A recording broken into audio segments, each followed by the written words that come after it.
Good afternoon, everybody. It is Fantastic Friday, and we have the one, the only Mike Zuber from One Rental at a Time. Mike, how's it going, my man? Hey man, I love your introductions. You got that special sauce, and I look forward to it every week. Yeah, I mean, my heroes growing up were, Michael Buffer, and Mills Lane. Let's get it on. So Yeah, exactly. Yeah. good times. But one of the things we wanted to talk about today with our time together was the awesomeness that is the affordability index. And I know that that's something near and dear to our hearts. I know that because we are market guys and math guys, that's something that we monitor and watch quite closely, because that's something that can shift, especially in markets like what we're seeing right now. So what are you seeing right now there in Fresno? I know that are updated monthly. We just got our March numbers. So what are you seeing in Fresno this month, my man? So right now, first off, the affordability index is important because it is that canary in the coal mine. It tells you when a market is getting stretched, and it tells you when the average person can't buy the average home. That's essentially what it is. And right now in my market, it's still relatively okay. In California, the index is measured from 1 to 100, or I guess 1 to 99. So I know states are different. Some are 1 to 200. So learn your market. California is 1 to 99. And again, this is a number that goes back decades. So why that's important is you should go look at your city, probably big MSA, so big metro. It's not going to be a town level. It'll be a big city. And figure out what happened in 1990, 95, 2000, 2005, 2010. So long story short, in Fresno, prices get stretched when my affordability index gets in the low 20s. And if it ever hits 20, it's like red flag, run away. It's about to get stupid. So my market today is relatively safe. It's about 46 or 45. It is changing slightly. Affordability index, folks, has 3 variables that you have to watch that impact it, which people don't really get. Most people think about the first one, which is price. These are the people pointing at price and saying, hey, 2021's the same as 06. Oh my God, the world's ending. Well, you forgot 2 other numbers, idiots. The second number is interest rates. And interest rates are about half of what they were in 06. Sure. So yes, the peaks on price are the same or similar, right? But the interest rates are nowhere close. So that's why my affordability is, go ahead. Which would mean you also would need to take the value of that property and double it to technically be in the same place. Yeah, it's almost a double. Yeah, the math kind of gets squirrely when you go logarithmic, but yes, significantly higher to be a problem. And there is a third variable, which, oh, by the way, when you're comparing a number that's a decade old, or in this case, 15 years old, also matters, is income. Yeah. Because if your income's up, you can afford more, hence the affordability index. So in short, Fresno is healthy. It's about a 46. I will not be even remotely nervous before it gets under 30. As it gets under 25, I kind of vibrate. And if it ever hits 20, it's like, red flag. So in short, we're doing okay. We could see marketably higher prices. We could support significantly higher rates, and, incomes are going up too. So, my market still has room to run. I mean, there's 20, 30, 35% in appreciation, assuming rates stay the same, and affordability is still okay in my market. So I'm still buying. That's awesome. That's awesome. So in our market, it was like we've been talking about even since December, where I was like, you know what, it's looking like it's trending in the wrong direction. It's looking like it's getting less affordable and less aggressive. And so I started to take chips off the table. And it would appear as though, based on the numbers I just saw, that I would be right. Our index just came in at 12. Oh my God. I mean, just to put that in context, right? So every market is different. I mean, the lowest I've ever seen is San Francisco at 8. Right. Yeah. So good news. You're almost at San Francisco levels. I'm not sure that's a good thing.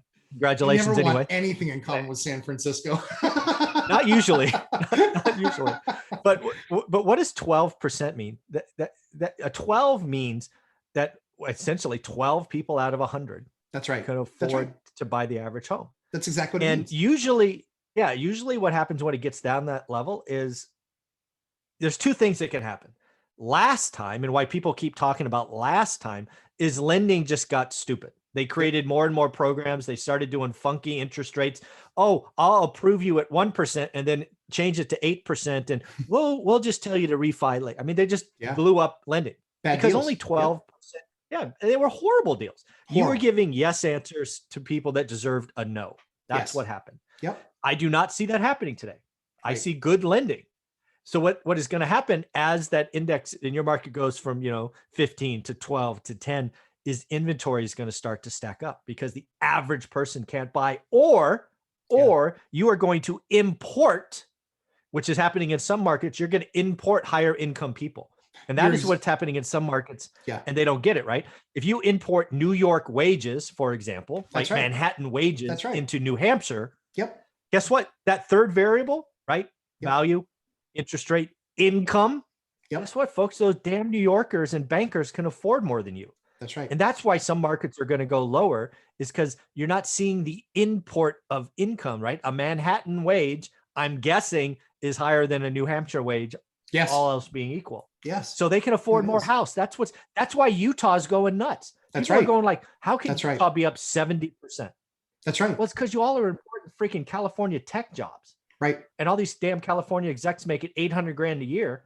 They can pay more than you folks that live in, I think it was St. Jean or somewhere.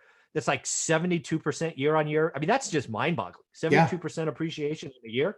Yeah. I mean, that's like, what the hell just happened?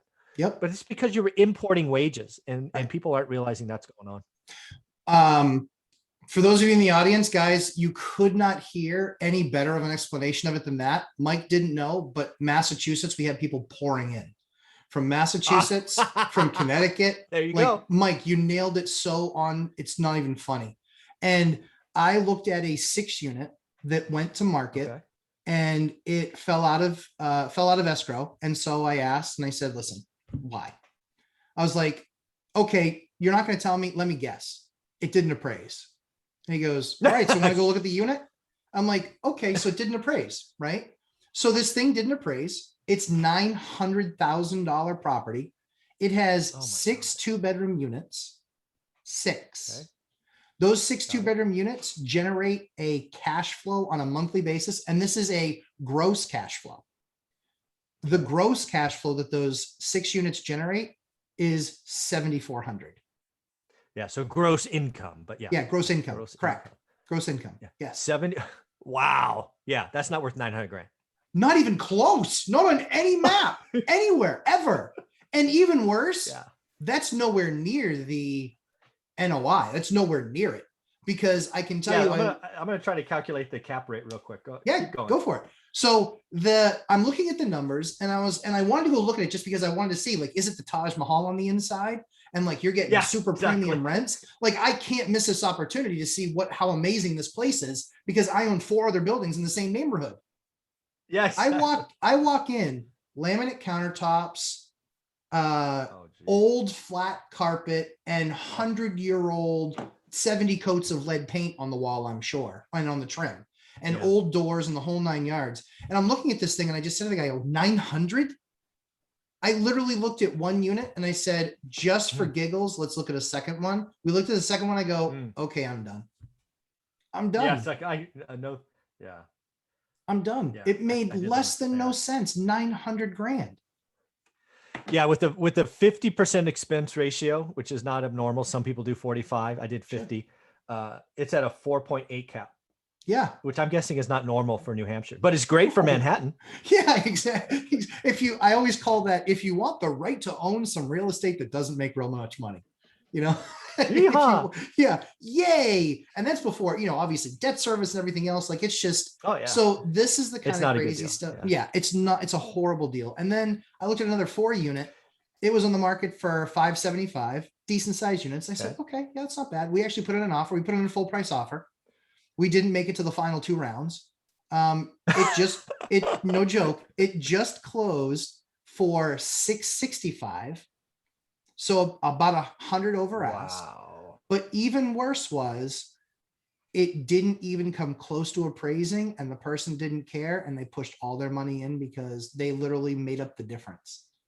The thing wasn't worth a dime over 600, not even close. So she had to bring 4 units. So she's bringing 30% to the table, plus the difference of the other 60 some odd $1,000.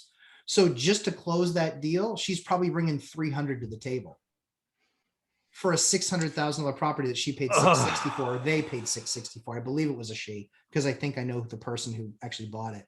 But this is the irrational craziness. Like, and Mike, those rents were all close to market. She's going to raise the number. She's going to have to.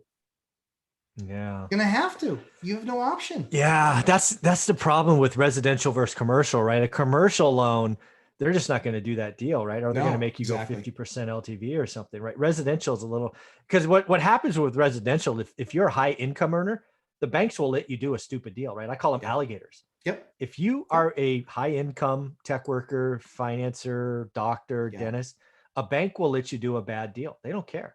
Yeah. Because they know you care about your credit. You have the high income. You can, That's right. you can suffer monthly losses. Don't you ever buy an alligator if you follow one rental at a time. It's ever. not okay. Ever. That is lumberjack. Ever. You, because you literally can't make up for it. And if the market turns or even plateaus, you are in deep, deep trouble. Yeah. Just plateau. Like I had something that was not an alligator, but it was somewhat close. We had some big expenses come up, turned it into, oh my word. Now I'm paying that money off for like, I mean, it was 4 years before I made a profit on that property. And then even when that happened, it was like, man, I'm still not making that much. I mean, it was horrible. I just sold a triplex for that exact reason. It just closed yesterday. Awesome. Congratulations. Yeah. The numbers are always fun, right? So again, right. The beauty of being in this business a while, we picked up this triplex during the crash, 2010. I think it was 62. It might've been $61,000. Yep. We paid cash. We fixed it up. Then we got all our money back via a private loan. Yep. Cash flow just fine. We refied it like 2 years ago. We pulled out about $100,000, paid off the loan, got like a 4.5% interest rate. So cash flow like crazy. It still never performed.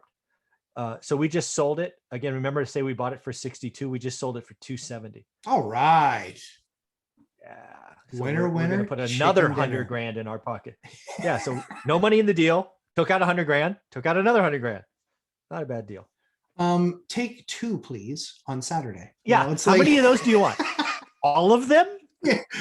Is that all of them you say? Yes, it is all of them, I say. How many you got? Yeah, exactly. Exactly. Yeah. I mean, the stuff here on some of this multi and smaller multi stuff is just getting absolutely insane because you can get into that with a resi loan, residential loan. Yeah. And this guy's house hacking, just so you know, I thought of you when he closed it. I'm like, yeah. See, you know what? Lumberjack approved. For him, that's the stepping stone he needs, right? And we can talk about the numbers, right? Yeah, talk. So it's a duplex in front. Yep. And it's a house in the back. Oh, very cool. He's going to live in the house. Awesome. Right. So it's a 1-bedroom house, but it's a house, right? Doesn't Separate matter. yard, Perfect. all of that. Yeah. And it's new. I think it's like 15 years old, maybe 18 years old. Wow. Okay. And it's dialed in, right? So I put granted in. I dolled it up because I wanted the house hack, like Lumberjack approved, right? Yeah, love it. So the duplex up front is 2150, right? I don't know the split, but that's what it produces. Yeah. He's in the back. His mortgage payment, because he did a 3.5% down house hack. His mortgage payment is, he told me it's like 1457. Yeah. 1457, 21 up front, taxes, all of that's he basically lives for free. Right. Right. And he just takes that money that he would be paying in rent or mortgage and putting it away. I mean, guys, that right there is what hackology is all about. Like that's it. That is it. That's how you get financial freedom and this guy's not even really sacrificing. Like, Mike, you were selling a unicorn. Yeah. You were selling an absolute unicorn and perfect for somebody that wanted a house hack. Absolutely. That's how I advertised it, just for you. Oh, I love it. I love deals like that. That's awesome. You gave that guy the house because if we weren't doing these weekly conversations, I would have shoved another tenant in the back and sold it, and I would have sold it as a triplex to a landlord. But I'm like, you know what? This is kind of what Lumberjack talks about.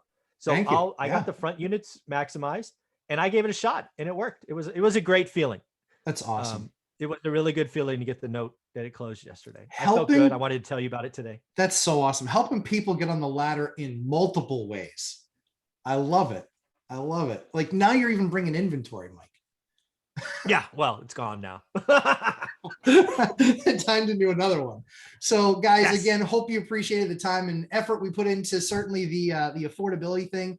Please watch your affordability index. Don't be afraid to make a plan to sell something if that affordability index is getting too crazy. It's an Mhm. asset that is owned in your portfolio for your business. This is not emotional. It is the numbers largely are able to tell you what to do. Make sure that you're consulting with tax people and understand exactly what the ramifications are going to be of that. But in all likelihood, it is going to put you in a phenomenal position. So, Mike, tell everybody where they can find you so they can hear more awesomeness like this. Just type one rental at a time into your Google search bar, and you will find my YouTube channel, website, book, audio, Instagram, all that good stuff. Shouldn't be hard to Awesome. find. Not hard to find at all. I did it myself. But hey, guys, make sure to subscribe. We want to continue to deliver awesome content for you. So hit that sub button. Don't just watch and be a passerby. Get in the game. Mike, thanks so much for the time. Look forward to 7-2. You got it. Thanks, Mike.